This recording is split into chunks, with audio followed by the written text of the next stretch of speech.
Are you wondering about taking a road trip through Nova Scotia? Well, you've found the right video. Let's go.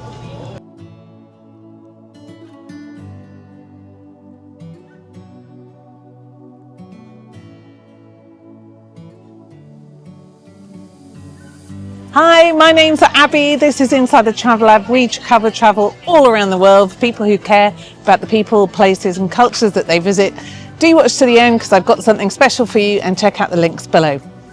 So this road trip is taking in part of the Lighthouse route that goes from Halifax along the south shore and down to the west coast. I'm going to nip through the middle of the park and see the North Shore and the Bay of Fundy. Come along for the ride.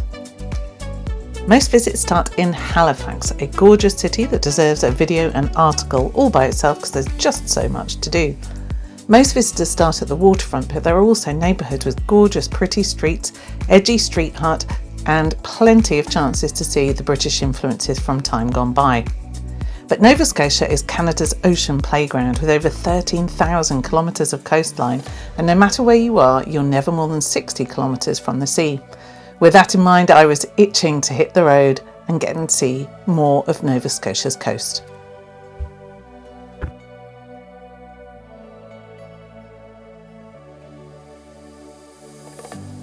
So I'm standing here at Peggy's Cove in front of one of the most famous lighthouses in Canada, if not the world. It's very misty here, but that's actually just adding to the atmosphere today. So Peggy's Cove itself is a collection of rocks with a view out to sea and this lovely lighthouse, but you can't go in. But that doesn't matter, that's not what draws people here. People come here because this place has become a symbol and an emblem of beautiful Nova Scotia. And of course, Peggy's Cove isn't just about the lighthouse. This is a real village where people live and work, so don't forget to have a look around there as well.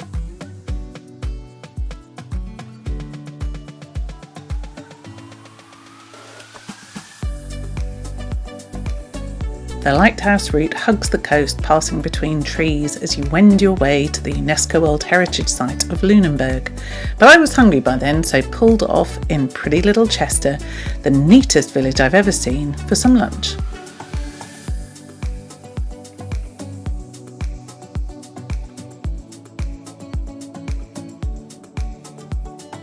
Now the old centre of Lunenburg, which is where I'm walking along now, is a UNESCO World Heritage Site, and it's one of the prettiest ones I think that you can see around. The history though, however, is as usual not so pretty. It's received its UNESCO World Heritage Site because it's apparently one of the best preserved examples of a British colonial organisation set point with a grid-like structure. Now this came as quite a surprise to me because I've spent a lot of time in Britain, grew up there mostly, and there's no town planning or grid systems in Britain as far as I know, maybe one in Milton Keynes now. The second thing is that the buildings here don't seem very British at all. And it turns out that's because the settlers who came were actually from Germany and Switzerland. What had happened was people were deliberately recruited from Protestant areas at the time in the 1750s. The then British government believed they would be more sympathetic to Britain's interests.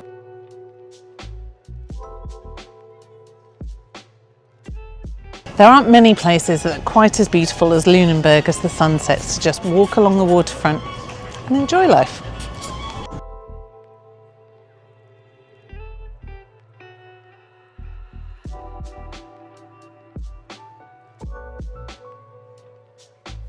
But I couldn't come to Canada's ocean playground and always stay on dry land. I had to get out on the water.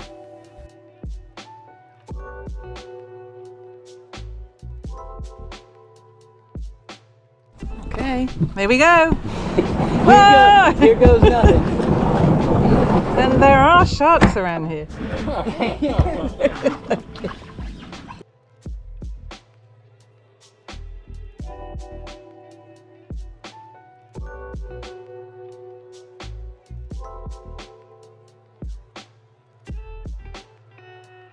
We're trying to spot seals. There are grey seals and harbour seals in this part of Nova Scotia. But in order to protect them, we've got to stay at least 300 yards away.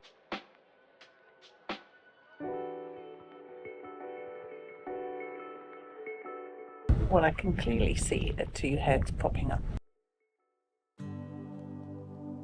Well, this is a quirky thing to do. I am in the middle of a very small car ferry to cross Le Havre River here in Nova Scotia on the South Shore Lighthouse route.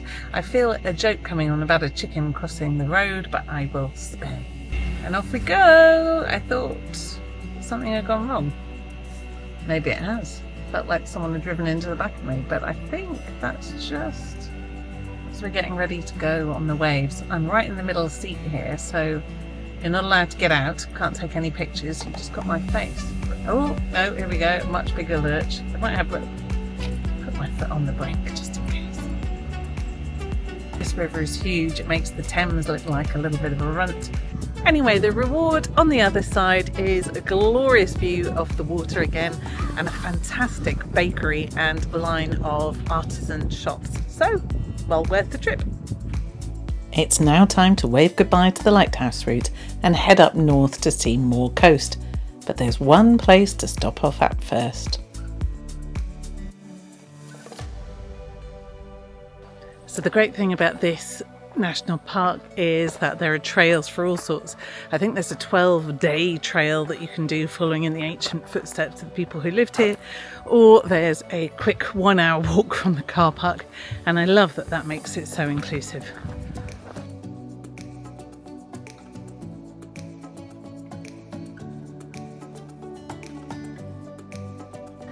And of course, an added bit of fun, particularly if you're from Britain, is that the closest big town here is called Liverpool, and this gorgeous, calm, serene body of water flowing next to me is the Mersey.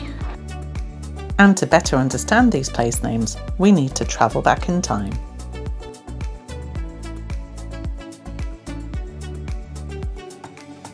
Well, this is the fascinating Port Royal, a reconstructed French settlement from the very early days when the Europeans were over here trying to establish a foothold.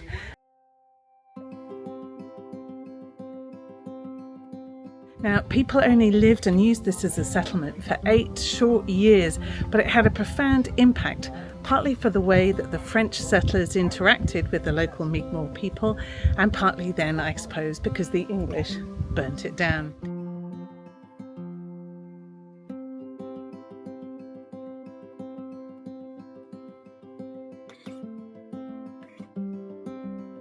The English founded their settlement across the water at what is today's Annapolis Royal, and you can still visit the original sprawling fort and find historic guest houses to spend the night.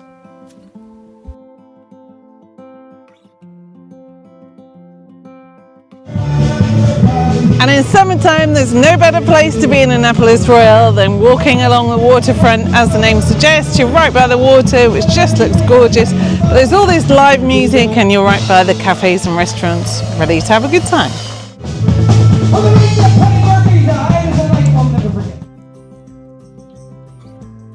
And a lovely peaceful spot to end your sightseeing in Annapolis Royal is here in the Royal Historic Gardens, and I'm standing in front of the Acadian house walking around their vegetable plot, but there's also rose garden, butterfly garden, other wilder gardens. It's a lovely place to cool down when the weather does get hot.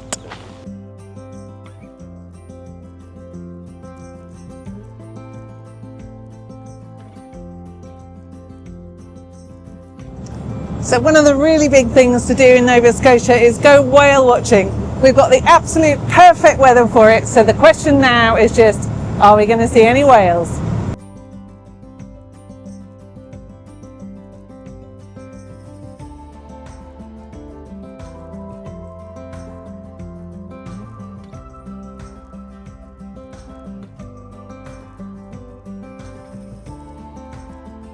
So we've finally found the collection of whales. There's only 30 minutes that we can stay here. Don't want to miss a moment.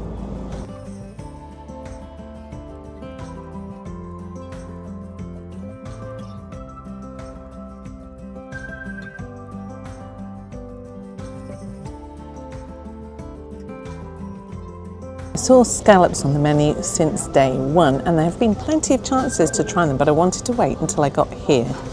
Digby, the scallop capital of the world.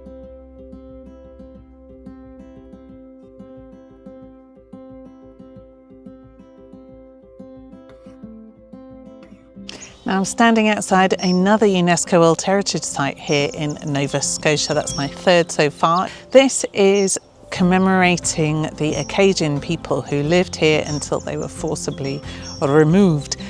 Acadian people were originally French settlers who had developed their own sense of identity by farming and transforming the land here and coexisting peacefully with the local Mi'kmaq people.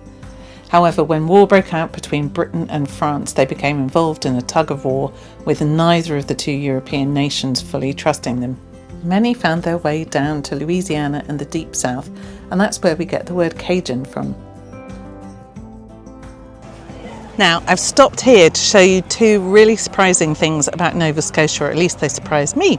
Number one, this place is really big for its wine, and there are vineyards all around the area of Wolfville, and some say this is because of the agricultural practices of the Acadians, the settlers who came from France. The second thing is altogether a lot more British, and if I just step aside, you'll see why. A great big British red phone box right in the heart of a vineyard here in Nova Scotia. Just goes to show, when it comes to travel, anything can happen.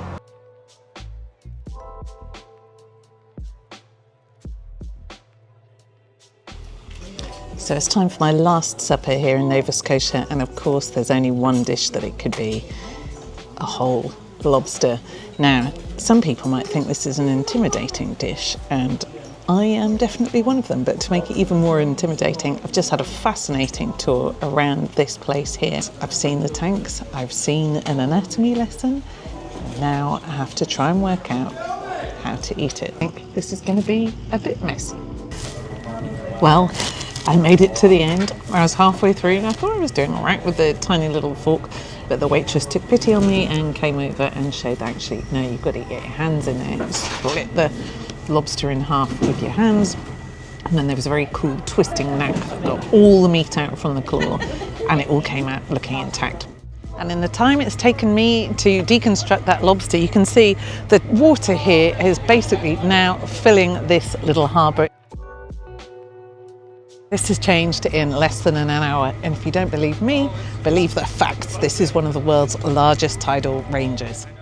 And all around me now I can hear people saying, wow, the water really wasn't like that just 10 minutes ago. And people are taking photos and videos, and it might seem a strange thing to get so excited about. But when you've lived all these years on this earth and seen the way tides behave and thought you knew how they did, then you come here and it looks like something totally different. Well, it's worth seeing and making a video about.